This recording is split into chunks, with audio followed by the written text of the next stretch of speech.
All right, here is my cute little art kit that I took with me on my recent vacation, and I'm going to show you what all I fit in here.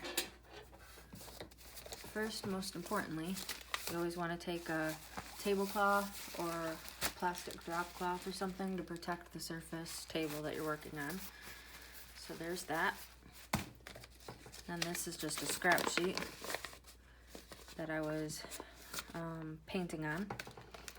And then this is my little art journal. And then this is an old makeup container that I've put heavy gesso in. And then I've got a bunch of stamps. Sometimes to fit more, I double side them.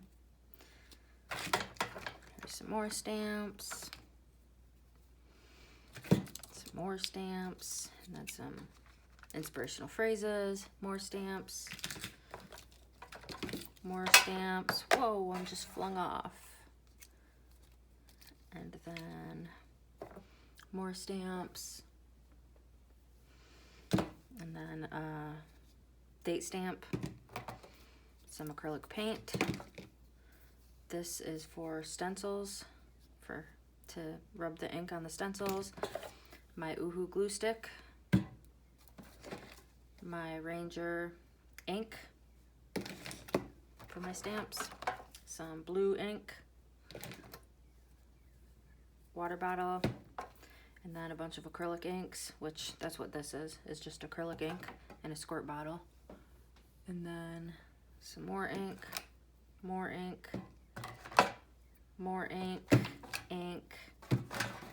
This is Distress Spray Stain, some more acrylic paint, a little jelly plate,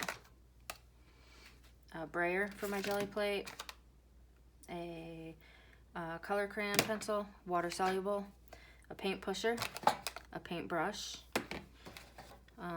another little paint pusher or something to use for collaging, some baby wipes to clean up my hands or any messes, 2 stencils, that's a favorite, and this one, and a water-soluble Neo Pastel, a few little scrappy bits, and then some cards, because I was doing the iCAD challenge, the index card a day challenge, and this one is just a collage piece of paper, and then I did this one. And then this one, and this one. I'll probably add some splatters to this one, it seems unfinished. And then I started this one, and then still working on that one. And that's it. I fit all of that stuff into here. I hope you enjoyed this. If you did, then please comment below. And don't forget to like and subscribe to my channel. And feel free to share my videos. I hope you have a beautiful day. Thanks for watching. Bye-bye.